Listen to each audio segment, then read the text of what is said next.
ನಮಸ್ತೆ ಸರ್. ನಮಸ್ತೆ. ಕಾರ್ಯಕ್ರಮದ ಮೊದಲಿಗೆ ಶ್ರೀ ಬ್ರಹ್ಮಲಿಂಗೇಶ್ವರನ ಹಾಗೂ ಸಹ ಪರಿವಾರಗಳ ನೆನೆಯುತ್ತಾ ಧ್ಯಾನಿಸುತ್ತಾ ಮೊದಲಾಗಿ ಯಕ್ಷಗಾನದ ವಿಘ್ನನಾಶಕನ ನೆನೆದು ಒಂದು ಗಣಪತಿ ಸ್ತುತಿಯನ್ನು ತಾವು ಹೇಳಬೇಕು. ಯಾಕಂದರೆ ಯಕ್ಷಗಾನದಲ್ಲಿ ಪ್ರಥಮವಾಗಿ ಯಕ್ಷಗಾನದ ವಿಘ್ನನಾಶಕನನ್ನು ಪ್ರಥಮವಾಗಿ ಧ್ಯಾನಿಸುವುದು. ಹಾಗಾಗಿ ಆ ವಿಘ್ನನಾಶಕನ ಸ್ತುತಿಯಲ್ಲಿ ಪ್ರಾರಂಭ ಮಾಡೋಣ ಅಂತ ಹೇಳಿಸ್ತಾ ಇದ್ದೀವಿ. ವಕ್ರತುಂಡ ಮಹಾಕಾಯ ಕೋಟಿ ಸೂರ್ಯ ಸಮಪ್ರಭಾ ನಿರ್ವಿಘ್ನಂ ಕುರು ಮೇ ದೇವ ಸರ್ವ ಕಾರ್ಯೇಷು ಸರ್ವದಾ.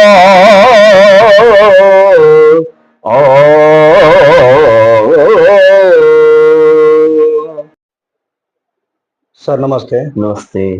ನಿಮಗೆ ಈ ಯಕ್ಷಗಾನ ಯಾವ ಮೂಲದಿಂದ ಬಂತು? ಅಲ್ಲದೆ ನಿಮ್ಮ ತಂದೆ ತಾಯಿ ಅಜ್ಜ ಯಕ್ಷಗಾನದ ಇದ್ದೀರಾ? ನೀವು ಹೇಗೆ ಹವ್ಯಾಸಿ ವೇಷಧಾರಿಯಾಗಿ ಅರ್ಥಧಾರಿಯಾಗಿ ಹಾಗೂ ಭಾಗವತಿಕೆಯಲ್ಲಿ ಸಹ ಉತ್ತೀರ್ಣ ಹೊಂದಿದ್ದೀರಿ ಎಂಬುದು ನಾನು ತಿಳಿದುಕೊಂಡಿದ್ದೀನಿ, ನಾನು ನೋಡಿದ್ದೀವಿ ಸಹ.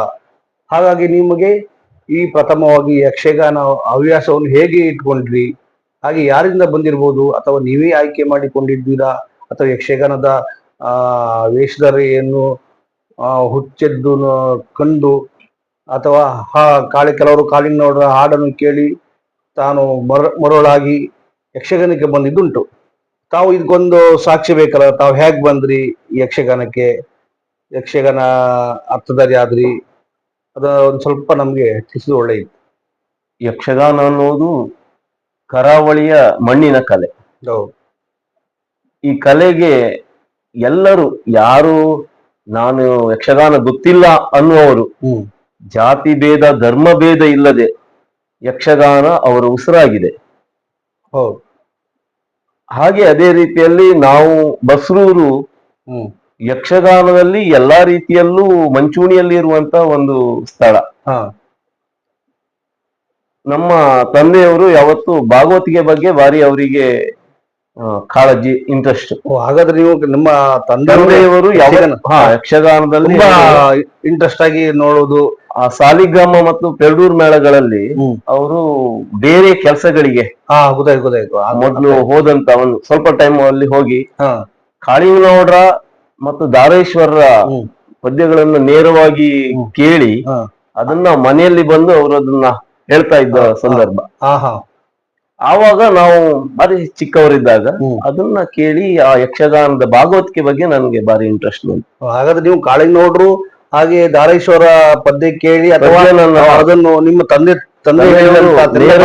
ರಂಗದಲ್ಲಿ ಕೇಳಿ ತಂದೆ ಹೇಳಿದಂತ ಸ್ವರದಲ್ಲಿ ಪದ್ಯಗಳನ್ನು ಕೇಳಿ ಅದು ನನಗೆ ಹವ್ಯಾಸವಾಗಿ ಬರ್ಲಿಕ್ಕೆ ಒಂದು ಕಾರಣ. ಹಾಗೆ ನಮ್ಮ ಪರಿಸರದಲ್ಲಿ ಯಕ್ಷಗಾನದ ಟೀಮ್ ಅಂದ್ರೆ ವಿಠಲಾಚಾರ್ಯರ ತಂದೆಯವರು, ಹವ್ಯಾಸಿ ಭಾಗವತ ವಿಠಲಾಚಾರ್ಯರು, ಅವ್ರ ತಂದೆ ಹೌದು, ಅವ್ರ ತಂದೆ ಗೋಪಾಲಾಚಾರ್ಯರು. ಅವರು ನಾನು ಚಿಕ್ಕವರಿರುವಾಗ ನನ್ನನ್ನು ಅವರು ಪ್ರೀತಿಯಿಂದಲೇ ಕರೆದು ಮಾತಾಡಿಸುವಂತದ್ದು, ಯಕ್ಷಗಾನದ ಬಗ್ಗೆ ಹೇಳುವಂತದ್ದು.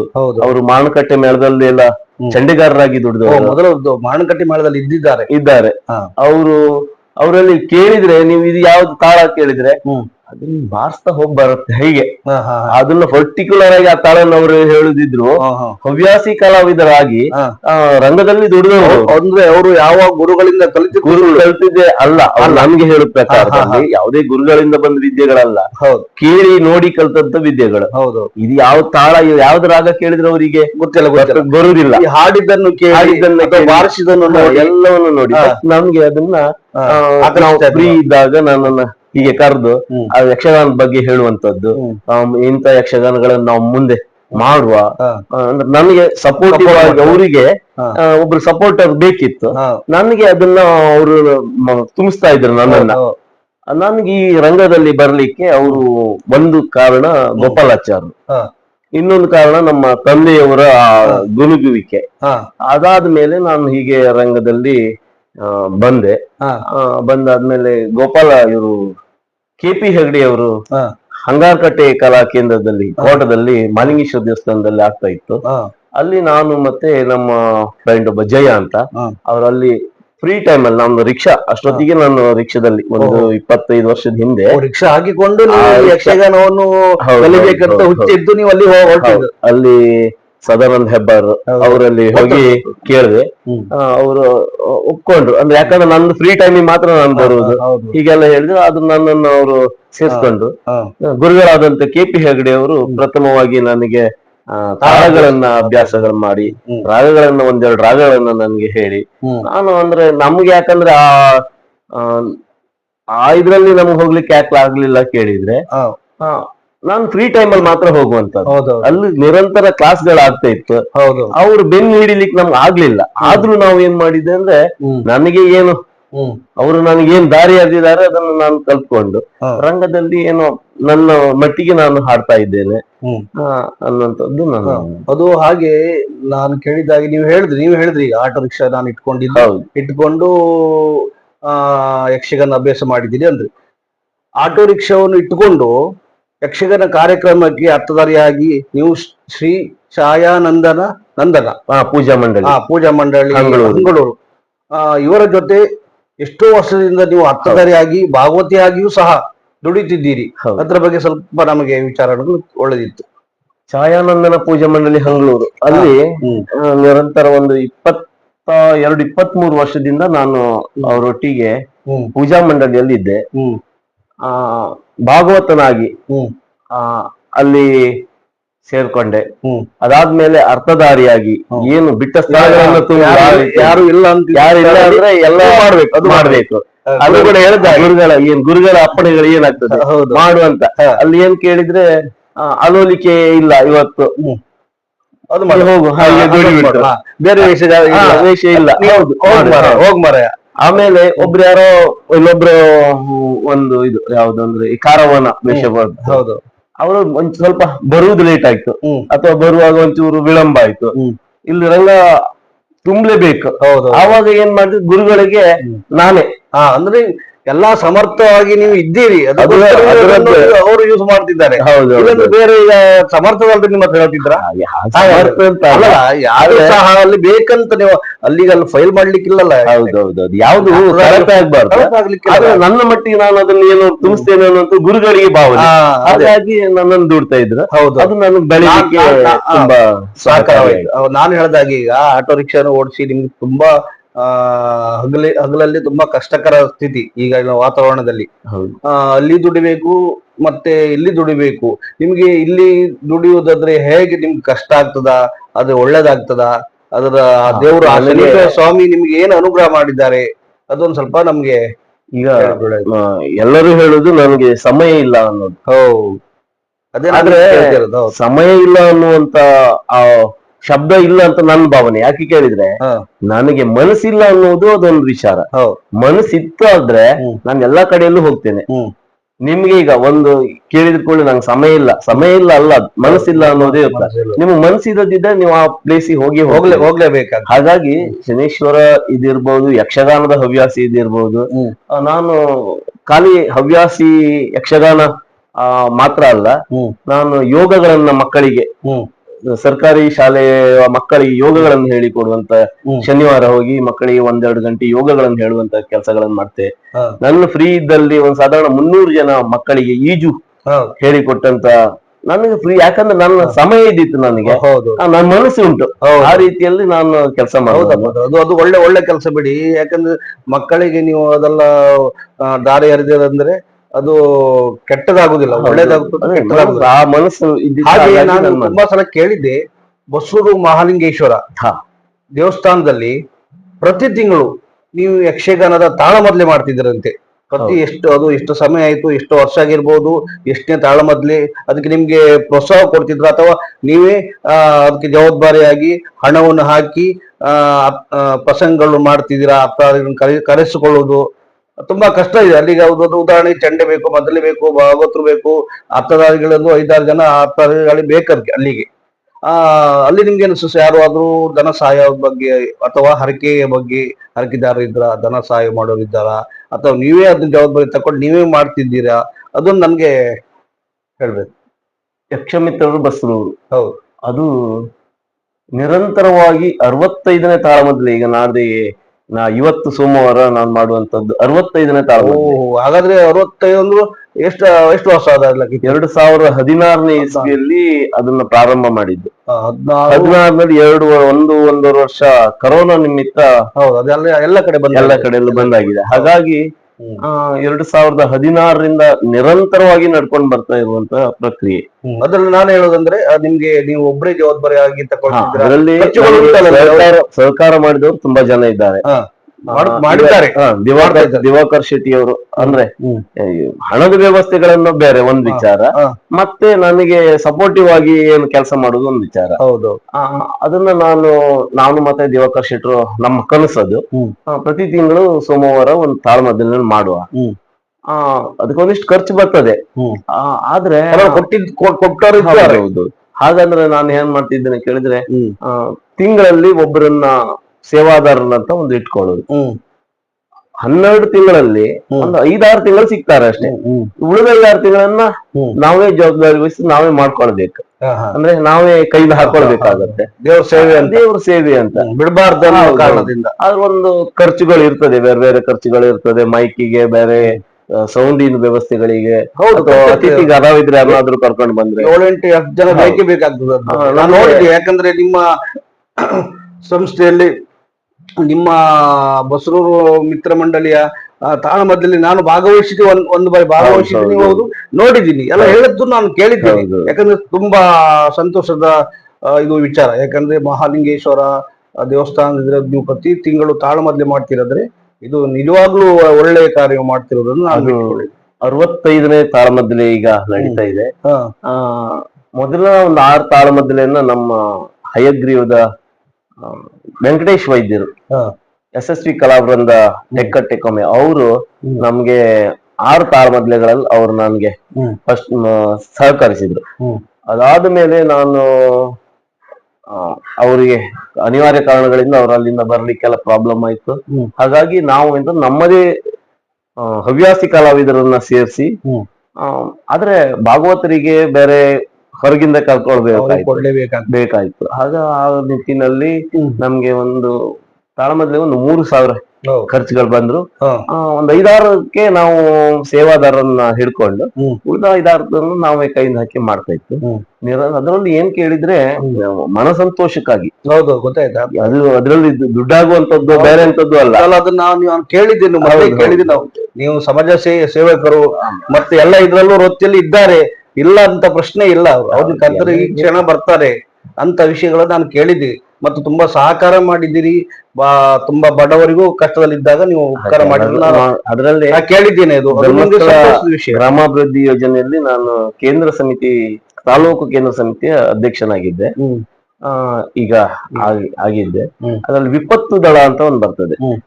ವಿಪತ್ತು ದಳ ಅಂದ್ರೆ ಧರ್ಮಸ್ಥಳದ ವೀರೇಂದ್ರ ಹೆಗ್ಡೆ ಅವರ ಒಂದು ಕನಸು. ಅದರಲ್ಲಿ ಇಡೀ ಕರ್ನಾಟಕದ 10,000 ಜನ ಇದ್ರು.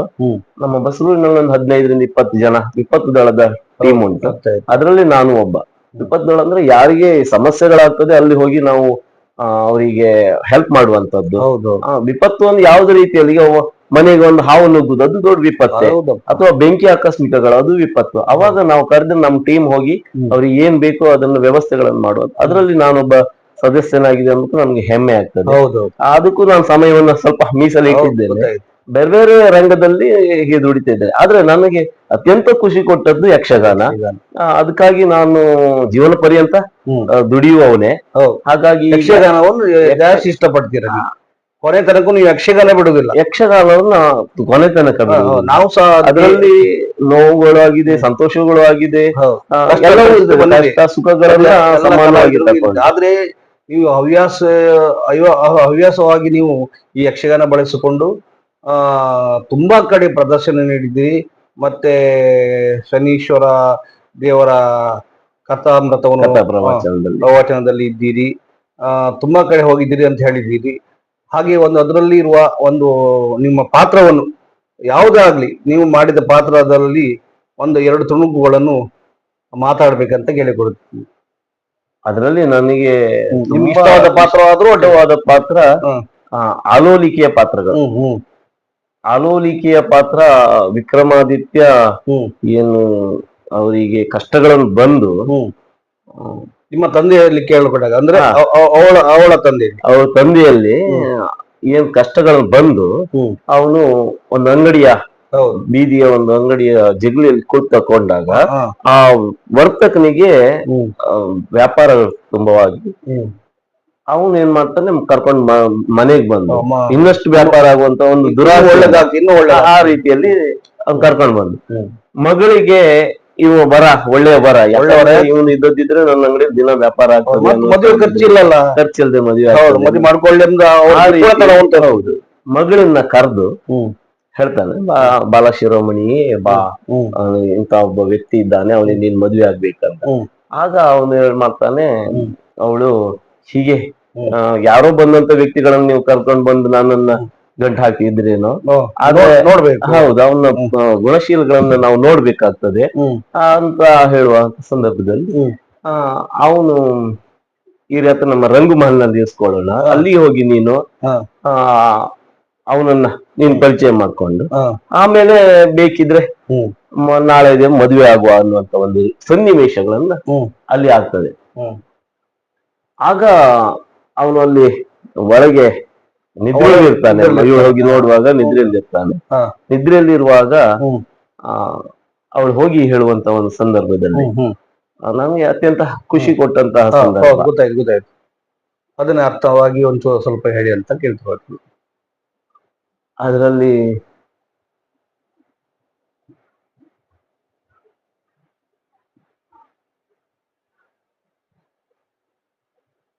ಈಶ್ವರ ಕಥಾ ಪ್ರವಚನದಲ್ಲಿ ನೀವು ಒಂದು ವೇಷದ ಅರ್ಥ ಹೇಳ್ಬೇಕಾಗಿ ಕೇಳ್ತೀವಿ. ಆಲೋಲಿಕೆ ಒಂದು ಸನ್ನಿವೇಶ. ಅವಳು ಬಂದು ನೋಡ್ತಾಳೆ, ಇವನು ಮಲಗಿದ್ದಾನೆ. ಮಲಗಿದಂತ ಒಂದು ಸನ್ನಿವೇಶದಲ್ಲಿ ಅವಳನ್ನ ವರ್ಣನೆ ಮಾಡುವಂತ ಒಂದು ಸನ್ನಿವೇಶ. ಬಾಗಿಲನ್ನು ತೆರೆದು ನೋಡುವಾಗ ಹಾ ಇಲ್ಲಿಯೇ ಮಲಗಿದ್ದಾನಲ್ಲ, ಎಂತಹ ಸುಂದರ, ಅದ್ಭುತವಾದಂತಹ ಸೌಂದರ್ಯವನ್ನೇ ನೋಡ್ತಾ ಇದ್ದೇನೆ ಈತನಲ್ಲಿ. ಒಮ್ಮೆ ಮುಟ್ಟಬೇಕು ಎನ್ನುವಂತಹ ಮುಟ್ಟಿದ್ದು ತಟ್ಟಿದ್ದು ಆದ್ರೆ ಎಚ್ಚರಗೊಂಡು ಆತ ಯಾರು ಅಪರಿಚಿತ ವ್ಯಕ್ತಿ ನನ್ನನ್ನು ಮುಟ್ಟಿದ್ದಾಳೆ ಎನ್ನುವಂತಹ ರೀತಿಯಿಂದ ಕೋಪಗೊಂಡು ಹೊರಟು ಹೋದರೂ ಹೋಗಬಹುದು. ಹಾಗಾಗಕೂಡದು. ಈತ ನಿನ್ನ ಮುಟ್ಟದೆ ಹೇಗೆ ಎಬ್ಬಿಸುವುದು? ಹಾ ತಿಳಿದಿದೆ, ತಂದೆಯವರು ಈತ ಕ್ಷತ್ರಿಯ ಎನ್ನುವ ಹಾಗೆ ಹೇಳಿದ್ದಾರಲ್ಲ. ಕ್ಷತ್ರಿಯರಿಗೆ ಲಲಿತ ಕಲೆಯಲ್ಲಿ, ಸಂಗೀತ ಕಲೆಯಲ್ಲಿ ಆಸಕ್ತಿ ಅಲ್ಲವೇ? ಹಾಗಾಗಿ ಇಲ್ಲೇ ಇದೆಯಲ್ಲ ವೀಣೆಯನ್ನ ಹಿಡಿದು ಅದಕ್ಕೊಪ್ಪುವಂತಹ ಸ್ವರದಲ್ಲಿ ಹಾಡಿದ್ರೆ ಎಚ್ಚರಗೊಳ್ಳಬೇಕಲ್ಲ ಈತ. ಸೂಪರ್.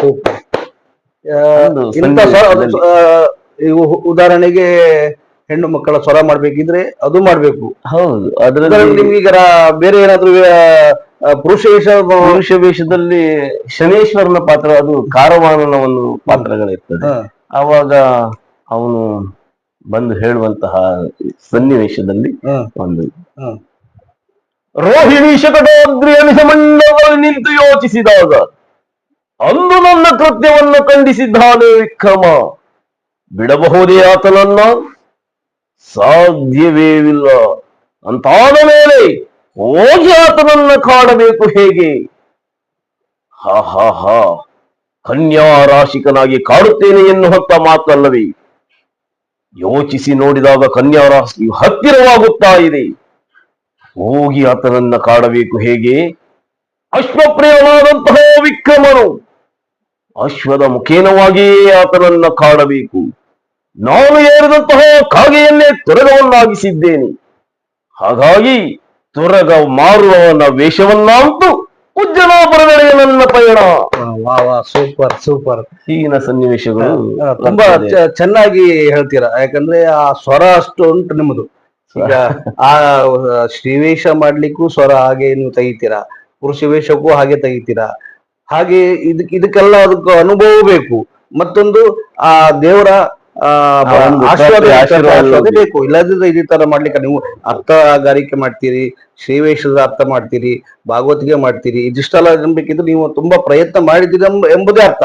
ಆದ್ರೆ ಮತ್ತೊಂದು, ಯಾಕಂದ್ರೆ ಕೆಲವರಿಗೆ ಮದುವೆ ಆಗ್ತಾರೆ, ಮದುವೆ ಆದ ನಂತರ ಹೆಂಡತಿಗೆ ಯಕ್ಷಗಾನದ ಬಗ್ಗೆ ಇಂಟ್ರೆಸ್ಟ್ ಇರುವುದಿಲ್ಲ, ಅಭಿಪ್ರಾಯ ಒಳ್ಳೆದಿರುವುದಿಲ್ಲ ಕೆಲವರಿಗೆ, ಹೆಚ್ಚಿನದಲ್ಲ. ಕೆಲವು ಯಾಕಂದ್ರೆ ಮದುವೆ ಮೊದಲು ಪೂರ್ಣ ಯೋಚನೆ ಮಾಡ್ತಾರೆ ಇವ್ರು ಯಕ್ಷಗಾನದಲ್ಲಿ ಇದ್ರಾ ಇಲ್ವಾ ಅಂತ. ಕೆಲವರು ಯಕ್ಷಗಾನದಲ್ಲ ಇದ್ದವ್ರನ್ನ ಮದುವೆ ಆಗುದಿಲ್ಲ ಅಂದ್ರೆ ತುಂಬಾ ಕಷ್ಟಕರ ಲೆಕ್ಕದಾಗ, ಅಥವಾ ಈಗಿನ ವಾತಾವರಣದಲ್ಲಿ ಕಷ್ಟಕರನೇ ಇಲ್ಲ ಯಕ್ಷಗಾನದಲ್ಲಿ, ಸುಲಭ ಕೆಲಸ. ಅದು ನೀವು ಈಗ 2 ವೃತ್ತಿಗಳು ಮಾಡ್ತಿದ್ರಿ, ಅದ್ರ ಬಗ್ಗೆ ಉದಾಹರಣೆಗೆ ನಿಮ್ಮ ಹೆಂಡತಿಗೆ ಇದ್ರ ಬಗ್ಗೆ ಪ್ರೋತ್ಸಾಹ ಉಂಟು, ಇದ್ರ ಬಗ್ಗೆ ಏನ್ ಅನಿಸಿಕೆ? ಮತ್ತೆ ನಿಮ್ಮ ಮಗಳು ಇದ್ದಾರೆ ಅಂತ ತಿಳಿದುಕೊಂಡಿದ್ದೀರಾ? ಮಕ್ಕಳು, ನಿಮ್ಮ ಹೆಂಡತಿ ಹೆಸರೇನು, ಮಗಳ ಹೆಸರೇನು, ಹೆಂಡತಿ ಏನ್ ಮಾಡ್ತಿದ್ದಾರೆ, ಮಗಳು ಏನ್ ಮಾಡ್ತಿದ್ದಾಳೆ, ಹೆಂಡತಿ ಅರ್ಥಧಾರಿಕೆ ಮಾಡಿದ್ದಾರಾ ಅಥವಾ ಮಗಳು ಅರ್ಥಧಾರಿಕೆ ಮಾಡಿದ್ದಾಳ, ವೇಷ ಮಾಡಿದ್ದಾಳ, ಅಥವಾ ಪ್ರೋತ್ಸಾಹ ಅಂದ್ರೆ ನಿಮ್ಮ ಸಂಸಾರದಲ್ಲಿ ಪ್ರೋತ್ಸಾಹ ನಿಮಗೆ ಹೇಗುಂಟಂತ ಅದೊಂದು ವಿಚಾರ ನಾನು ಕೇಳ್ತಿದ್ದೀನಿ. ಆ ರೀತಿ ಹೇಳುವಾಗ ನನಗೆ ಅತ್ಯಂತ ಸಂತೋಷ ಆಗ್ತದೆ. ಯಾಕೆ ಹೇಳಿದ್ರೆ ನಮ್ಮ ಇಡೀ ಕುಟುಂಬ ಯಕ್ಷಗಾನದ ಕುಟುಂಬ ಅಂದ್ರೆ ತಪ್ಪಾಗ್ಲಿಕ್ಕಿಲ್ಲ. ಒಂದ್ ರೀತಿಯಲ್ಲಿ ತಂದೆಯವರು ಯಕ್ಷಗಾನದ ಬಗ್ಗೆ ಆಸಕ್ತಿ ಉಳ್ಳವರು, ಹೆಂಡತಿ ಸಂಗೀತದಲ್ಲಿ ಅವಳಿಗೆ ತುಂಬಾ ಆಸಕ್ತಿ. ಅವಳು ವೃತ್ತಿಯಲ್ಲಿ ಟೀಚರ್, ಶಿಕ್ಷಕಿಯಾಗಿ ತಗ್ಗಸಿಯಲ್ಲಿ ದುಡಿತಿದ್ದಾಳೆ, ಸಾರಿಕಾ ಅಂತ ಹೆಸರು. ಅವಳಿಗೂ ಬೇರೆ ಬೇರೆ ಈ ಸಂಗೀತದ ಬಗ್ಗೆ ಆಸಕ್ತಿ. ಹಾಗೆ ನಮ್ಮ ಯಕ್ಷಮಿತ್ರರು ಬಳಗದ ತಾಳಮದ್ಲೆಯಲ್ಲಿ ಬಸ್ರೂರು ಯಕ್ಷಮಿತ್ರ ಬಸ್ರೂರು ತಾಳಮದ್ಲೆಯಲ್ಲಿ ಅವಳನ್ನ ಪಾತ್ರಧಾರಿಯಾಗಿ 4-5 ಬಾರಿ ರಂಗ ಕೇಳಿಸಿದ್ದೇನೆ. ದ್ರೌಪದಿಯ ಸೌಗಂಧಿಕಾ ಪುಷ್ಪ ಇದರಲ್ಲಿ ದ್ರೌಪದಿಯಾಗಿ, ಬೇರೆ ಬೇರೆ ಇದರಲ್ಲಿ ಅವಳು ತಾಳಮದ್ಲೆಯಲ್ಲಿ ಪಾಲ್ಗೊಂಡಿದ್ದಾಳೆ. ಅದಾದ್ಮೇಲೆ ನಾನು ಖುಷಿ ಪಡುವುದಂದ್ರೆ ಅವಳಿಗೆ ಎಲ್ಲಾ ತಾಳಗಳು ಬಾಯಲ್ಲೇ, ಯಾವ್ದು ನಾನು ಯಾವ್ದು ಪದ್ಯ ಹೇಳಿದ್ರೆ ಅದ್ ಯಾವ ತಾಳ ಅಂತ ಮುಂದಿನ ಅವಳು ಹೇಳ್ತಾಳೆ. ಅವ್ರಿಗೆ ಯಾವ್ದು ಕಲ್ತದ್ದಲ್ಲ, ಬಟ್ ನಾನು ಗುಣಗುಣ ನೋಡಿ ಸಂಗೀತ ಅಭ್ಯಾಸ ಮಾಡುವಾಗ ತಾಳಗಳಿರ್ತದೆ. ಹಾಗೆ ನನ್ನ ಮಗಳು ಬಿಬಾ ಅಂತ, ಅವಳೀಗ SLC ಪಾಸ್ ಆಗಿದೆ, ಅವಳೊಳ್ಳೆ ಮಾರ್ಕ್ ಆಗಿದ್ದಾಳೆ. ರಾಜ್ಯಕ್ಕೆ 7ನೇ ರ್ಯಾಂಕ್ ಬಂದಿದ್ದಾಳೆ, 619 ರಾಜ್ಯಕ್ಕೆ 7ನೇ ರ್ಯಾಂಕ್. ಅಲ್ಲದೆ ಅವಳು ಚಿಕ್ಕಂದಿನಿಂದ ಯಕ್ಷಗಾನದಲ್ಲಿ ತೊಡಗಿಕೊಂಡವಳು. ನಮ್ದು ಭಾಸ್ಕರ್ ಯಕ್ಷಕಲಾ ಮಂಡಳಿ ಬಳಕೂರು, ಅಲ್ಲಿನ ಕಲಾವಿದೆ ಅವಳು.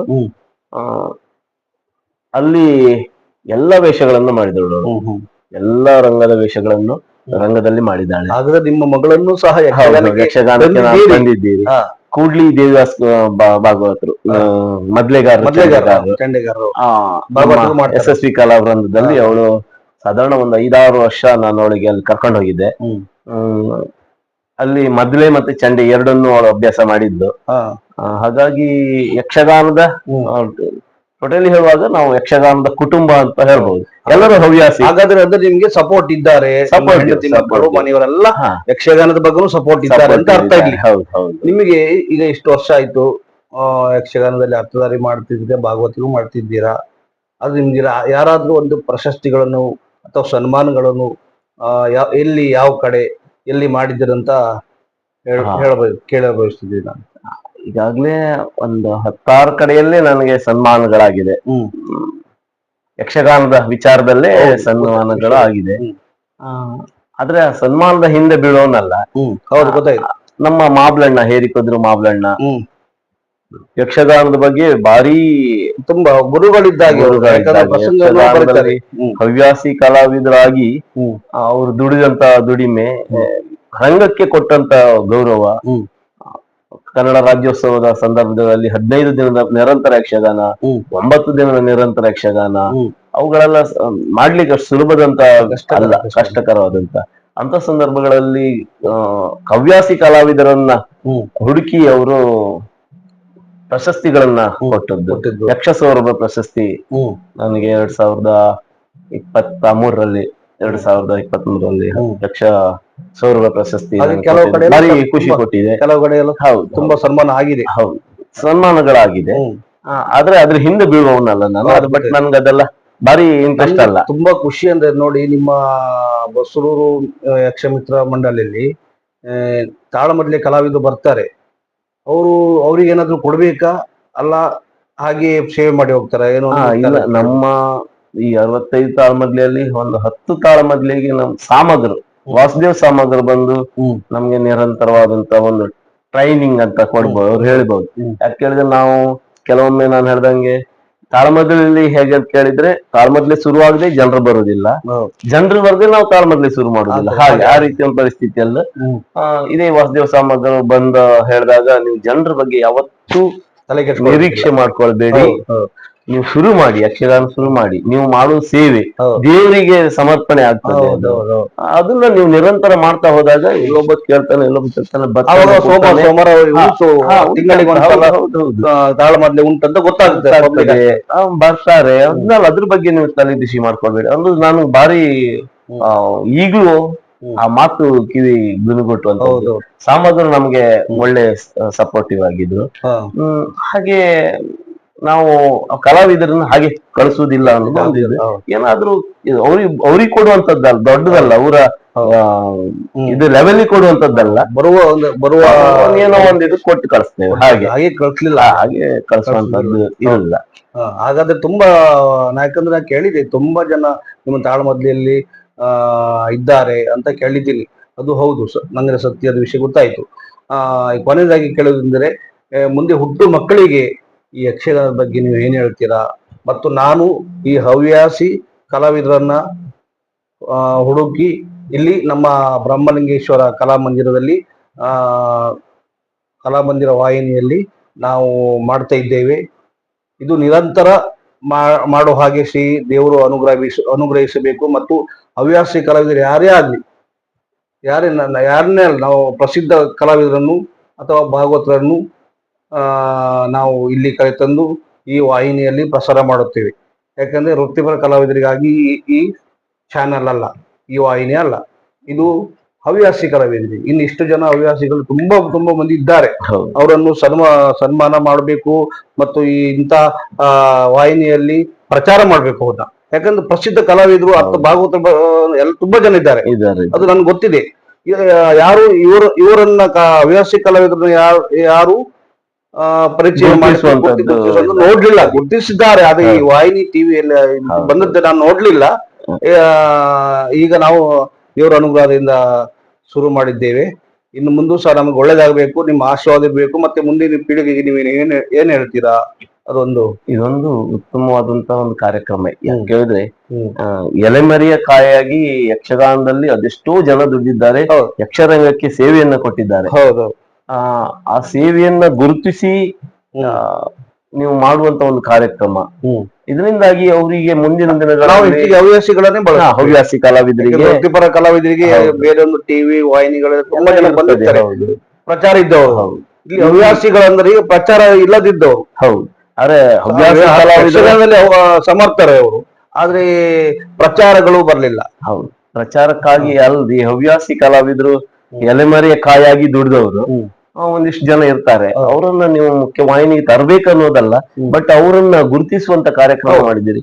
ತುಂಬಾ ಸಂತೋಷದ ವಿಚಾರ. ನಿಮ್ಮ ವಾಹಿನಿಯಿಂದ ಇನ್ನೆಷ್ಟು ಜನರನ್ನ ಪರಿಚಯಿಸುವಂತ ಅವಕಾಶಗಳು ನಿಮ್ಗೆ ಸಿಗ್ಲಿ. ಆ ಮುಖ್ಯವಾಗಿ ಅವರಿಗೆ ಅದೆಷ್ಟೋ ಒಂದು ಒಳ್ಳೆಯ ಕೆಲಸಗಳು ಆಗ್ತಾ ಇದೆ, ಆಗ್ಲಿ. ಹಾಗೆ ಮುಂದಿನ ಪೀಳಿಗೆಗೆ ನಾನು ಸಣ್ಣವನಾಗಿ ಹೇಳುವಂತದ್ದು, ಯಕ್ಷರಂಗದಲ್ಲಿ ನಾನು ನೋಡಿದ ಹಾಗೆ ನಮ್ಮ ರಾಮಕೃಷ್ಣ ಪಾಟಾಳಿ ಅಂತ ಮಾಸ್ಟರ್, ಅವರು ಯಕ್ಷಗಾನವನ್ನು ಮಾಡ್ತಾ ಇದ್ದವರು, ಹವ್ಯಾಸಿ ಕಲಾವಿದ್ರು. ಹಾಗೆ ಅವರನ್ನ ನೋಡಿ ಬೆಳೆದವರು ನಾವು. ಅವರು ರಾಮಾಯಣ ಮಹಾಭಾರತದಂತ ಒಂದು ಕಥೆಗಳನ್ನ ಈ ಶ್ರಾವಣ ತಿಂಗಳಲ್ಲಿ ಹೇಳುವಂತ ವಿಚಾರಗಳು ಅವೆಲ್ಲ ಏನಾಗ್ತದೆ ಕೇಳಿದ್ರೆ, ಅವರು ಮಾಡಿದಂತ ಒಂದು ಸಣ್ಣ ಪ್ರಯತ್ನ ನನ್ನಂತ ಒಬ್ಬನಿಗೆ ಯಾರಿಗೋ ಇನ್ನು ಮುಂದಿನ ಯಕ್ಷಗಾನದಲ್ಲಿ ಮುಂದುವರಿಸುವಂತ ಒಂದಿದು.